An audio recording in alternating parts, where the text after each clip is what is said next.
Event has been set up to adhere to social distancing guidelines as outlined by health experts in the state of Michigan. Thanks.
Everyone, please welcome our first speaker, an essential worker at a grocery store and a UFCW Local 876 member, Matt Hoffman.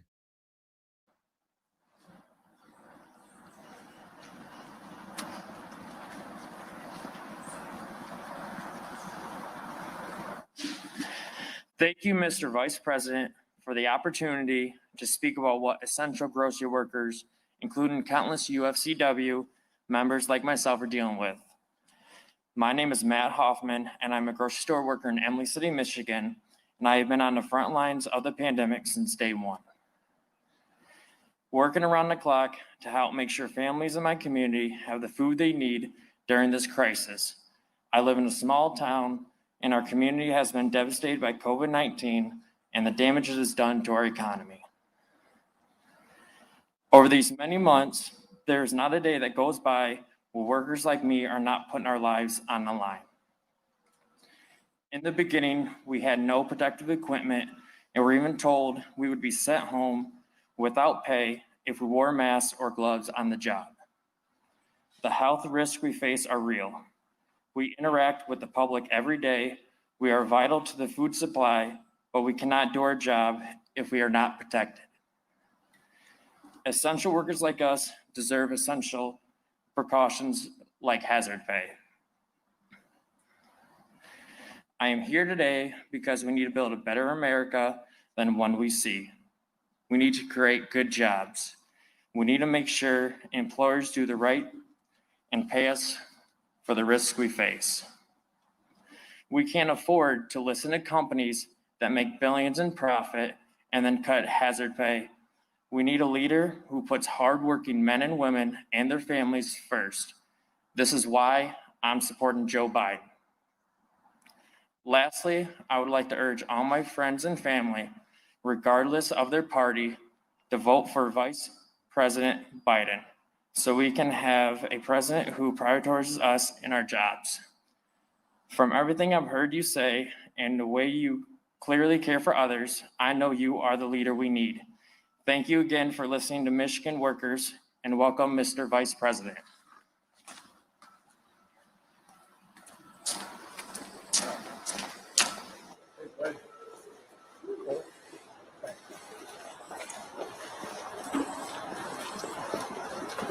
Hey folks, good afternoon. Before I start, let me explain the delay. we wanted to make sure that we're doing everything by the numbers. And so I got two COVID tests this morning, one in Delaware and one by the former White House doc who came up, and everything's clear. We wanted to make sure everything was clear before I came. We were supposed to have an event after this at a headquarters, but based on the crowd size and an indoor, it was concluded by the docs that best not to do it. But I want to thank all of you. I want to thank Matt. And Matt, you're dead right. You were putting yourself on the line, and a lot of other people did all across this country in your union. And I want to thank David Way, Secretary Treasurer of Local 951, for having me here today. Look, I'd like to start by acknowledging, which I'm sure all of you do as well, sending my prayers for the health and safety of the First Lady and President of the United States after they tested positive for COVID-19. My wife Jill and I prayed that they'll make a quick and full recovery. This is not a matter of politics. It's a bracing reminder to all of us that we have to take this virus seriously. It's not going away automatically. We have to do our part to be responsible. It means following the science, listening to the experts, washing our hands, social distancing. It means wearing a mask in public, and it means encouraging others to do so as well. It means having masking mandates nationwide. The director of the CDC, the Center for Disease Control, Dr. Redfield said, and I quote, and he held up a mask, he said, "These face masks are the most important, powerful public health tool we have." Then he held the mask up again and said, "This face mask is more guaranteed to protect me against COVID than a vaccine," end of quote. Leading scientists from the University of Washington tell us that we can save more than 100,000 American lives in the next 100 days alone if everyone wore a mask in public. So let me repeat that because it's so important. We can save 100,000 lives in the next 100 days, according to the head of the CDC, if everyone wears a mask in public. So be patriotic. It's not about being a tough guy. It's about doing your part. Wearing a mask is not only going to protect you, but it also protects those around you. Your mom, your dad, your brother, your sister, husband, wife, neighbor, coworker. Don't just do it for yourself. Do it for the people you love, the people you work with. The seriousness of this virus also underscores that we need regular testing with results turned around rapidly and that's available to everyone.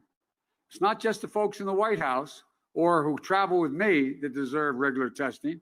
It's folks in the meatpacking and food processing plants, grocery store workers. Every single American deserves safety and peace of mind. And it means we need transparency. Those who test positive need to participate in contact tracing so that everyone who they may have exposed can get tested themselves. That's how you stop transmission for any epidemic. It's basic. We need to take the science of fighting this disease seriously if we're going to save lives. And above all, the news is a reminder that we as a nation need to do better in dealing with this pandemic. Taking these steps is how we'll protect ourselves. And just as important is how we will protect one another. I hope that all those who are fighting this virus, including the First Family, and so many Americans today, recover and recover soon. My prayers are with the families of the more than 200, I think it's 207,000 Americans who've died from this virus. Many of them got up this morning at the breakfast table with an empty chair of someone they lost and they loved. We understand. And there's more than 7 million Americans who are now infected, have been infected. That includes folks here in Grand Rapids and all across Michigan, especially all of you with UFCW, who are on the front lines of this pandemic and on the front lines of this economic crisis. UFCW workers who have always been on the front lines of fighting for dignity and respect you deserve. I know it's been tough. This morning, September jobs report came out, the last one before Election Day. I'm grateful for all of those who were able to get their jobs back to work again, but there's fewer jobs than we had hoped for. Millions of families, millions, are still wondering when it will be their turn to come back from the brink. And the signs, according to the national press, are not encouraging. Once again, the pace of job gains is slowing down. Once again, we're seeing temporary layoffs turn permanent. This month marked the largest single-month increase in long-term unemployment since we started keeping records in 1948. There are now an additional 781,000 Americans who've been trying to find work for at least 6 months. They've been looking for work for at least 6 months and haven't found it. And in the past, that's a sign for permanency for them. We're still down 647,000 manufacturing jobs nationwide since the crisis started. All told, we are now 30 million workers who have either lost hours, lost paychecks, or lost their jobs entirely. Participating in the labor force, participation fell last month and remains sharply down since this crisis began, especially for women. There's another roughly 700,000 people who've dropped out of the labor force, stopped looking for a job. The vast majority were women, demonstrating once again how this economic crisis has been especially tough on women and families in this country. This will be the first presidency in modern history to leave office with fewer jobs than when it came into office. Michigan has lost more than 361,000 jobs since the beginning of 2017. In fact, factories were already closing before COVID, like the Knoll plant here in Grand Rapids. They announced back in January they were shutting down and cutting 210 local jobs. Manufacturing has already slipped into a recession last year. The net loss of auto manufacturing jobs you saw here in Michigan. And that economic pain was only amplified by the pandemic. Your schools and local businesses are closed, like all places around America. More than 26 million unemployment claims were filed by Americans last month. 46 million Americans have exhausted their emergency savings. And essential workers here in Grand Rapids won't forget how the UFCW members saw their jobs turned suddenly into a life and death task. Folks, today's report reinforces another painful trend, the continuing of what economists call a K-shaped recovery. The K means that letter going up, that's those who on the top, it keeps going up. While everyone else in the middle is going down and below, we're seeing things get worse. It means essential workers, UFCW workers, who sacrificed to keep us going through the pandemic and continue it, are being left behind by the most unequal recovery in modern history. Because while workers are struggling, this is a fact, the top 100 billionaires in America have done pretty well, just the top 100 of them. They've made up more than $30 billion this year, in the last 9 months. And everyone else, though you keep hoping, you get the bottom of that K-shaped recovery. You get the downward slide. You're left to figure out how you're going to pay the bills and put food on the table, how to balance doing your job with being a teacher to your kids because their school has gone remote. You're asked to risk your neck because you can't work from home, or the risks for COVID are kept outside. Because you work at a meatpacking plant or an assembly line or the checkout counter.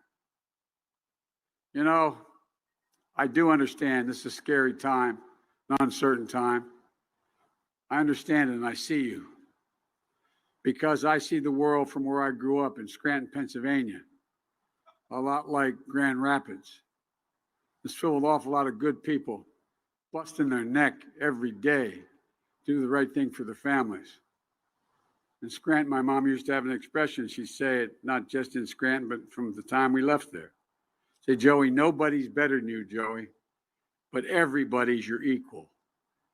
My dad's constant refrain after he lost a job in Scranton when there were no more work and he had to move to Delaware. He moved away for a little over a year, come back every weekend to see us. By the time we finally, a couple of years down the road in Delaware, got to finally be able to buy a home, my dad used to use this expression. He said, Joey, a job's about a lot more than a paycheck. It's about your dignity. It's about respect. It's about your place in the community. These are the values that shaped my growing up, and I suspect most of you. They shaped my whole life. So I know and understood from the very beginning of consciousness about this, that Wall Street and CEOs didn't build this country. The middle class built this country. And unions built the middle class. That's why I've laid out a comprehensive agenda, not just to rebuild our communities, but to make bold investments so we can build back and build back better. An independent analysis, actually from Wall Street, Moody's, projected that my plan will create 18.6 million jobs, 7 million more than the administration's economic plan, and $1 trillion more in economic growth than the president's plan. That's not coming from a liberal think tank. That's coming from Moody's. Here's how my plan works. I'm going to raise taxes on people only making over $400,000. Anyone making less than $400,000 a year won't pay a penny more.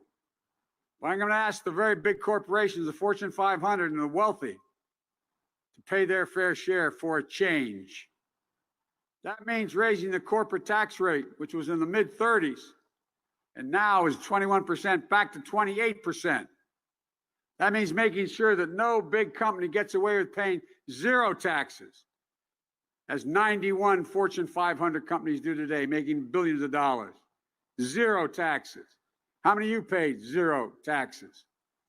It means making sure the wealthiest Americans don't get to pay at a lower tax rate because they're making money on their investments, but they pay at the same rate that they pay for their salary. These changes in the tax code will raise the money that will allow me to invest in working people and growing the middle class, which is when I announced I was running, I said that's the reason, to rebuild the backbone of this country. Hardworking folks in the middle class. We're going to invest in creating millions of good-paying jobs, union jobs. And this is, by the way, my plan has been thoroughly analyzed by a whole bunch of folks. Take infrastructure, building roads, bridges, highways, ports, airports. We'll put millions of people to work in good-paying union jobs and create the foundation for growth in this country. Clean energy. Just upgrading 4 million buildings and weatherizing 2 million homes will create at least 1 million good-paying jobs. Leading the world on electric vehicles and building 500,000 electric vehicle charging stations on our highways will create 1 million new auto jobs here in this state.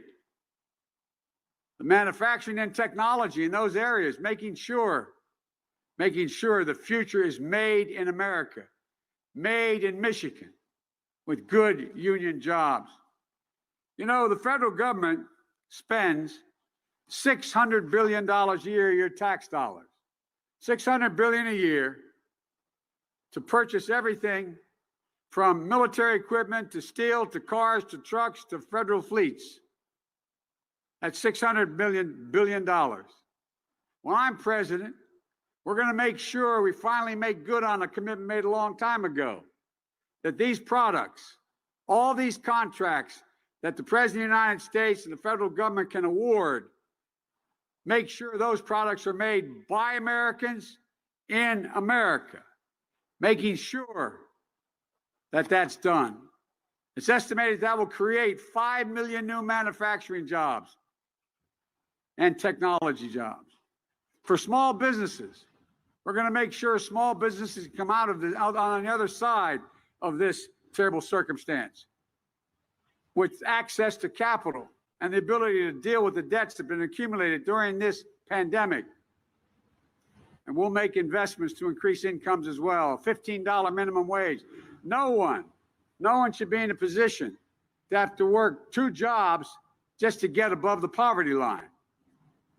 We're going to bring back jobs from America, from overseas to America, direct billions of dollars in revitalization funds and competitive grants to help communities like those in Western Michigan compete for new business startups. For our essential workers, we're not just going to praise you, we're going to pay you a good wage to ensure you have strong benefits. We're going to ease the burden of the major costs in your life, health care. We'll build on the Affordable Care Act through a new health insurance option, a not-for-profit public option, which will give private insurers a real competitor. We'll increase subsidies for your premiums so they're lower, so you can afford the plans with lower deductions and lower out-of-pocket expenses. It will cost, that plan alone will cost over $700 billion over 10 years, but it's paid for by eliminating those tax cuts. For a 40-year-old making $50,000 a year, your monthly premium will go down by 1/3. We'll take on the pharmaceutical companies with a plan that slashes the cost of prescription drugs for up to 60%. Medicare will be able to negotiate prices for drugs, fundamentally lowering those prices. And childcare. A lot of you are dealing with that now. How do you go to work if you have work and take care of your kids or an aging relative that's in trouble? We're going to make high-quality childcare affordable and accessible. Every 3- and 4-year-old will have access to free quality preschool.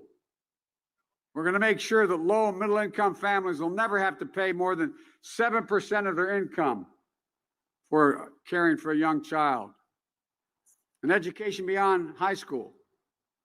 We're going to make sure that 4-year college tuitions of a state university is tuition-free for any family making less than $125,000. Community college will be free, and programs, training will be free as well. If you're buying your first home, you'll have a $15,000 help to get there. These are all things that people have been talking about for a while. We're going to protect Social Security, increase this for millions of seniors. The president's talking about eliminating the withholding tax. Well, that's wonderful, except for one thing. The actuary at Social Security said if that plan goes through, Social Security will be bankrupt by 2023. Folks, I promise you, we can do this. Let me close by saying this. I know a lot of people around here are tired of feeling overlooked and disrespected. I get that. The people I met this week taking a train through northeastern Ohio and western Pennsylvania, people like the dedicated elementary school teacher from Lordstown, Ohio, whose husband, when Lordstown shut down, accepted a transfer Kentucky 8 hours away each direction in order to be able to keep his health care and his pension after the GM plant closed. Folks who worry about health care, will the Affordable Care Act still be there for them? Why? Why, they ask, will I be among the 100 million Americans who could lose the protections for pre-existing conditions like asthma and diabetes, where once again, women will be able to charge a higher premium just simply because they're a woman, where insurers no longer have to allow you to be able to keep your kids on a health care plan till age 26. What will happen to your Medicare benefits, your Social Security?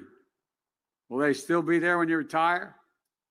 I'm asked many times in recent years, how do we get to the place where people who stock our shelves, pack our food, teach our kids like my family, take care of my wife, take care of our sick, who race into burning buildings and pick up the garbage off our streets, how do we get to the place where y'all don't think we see you anymore or hear them, and most importantly, respect them. That has to change.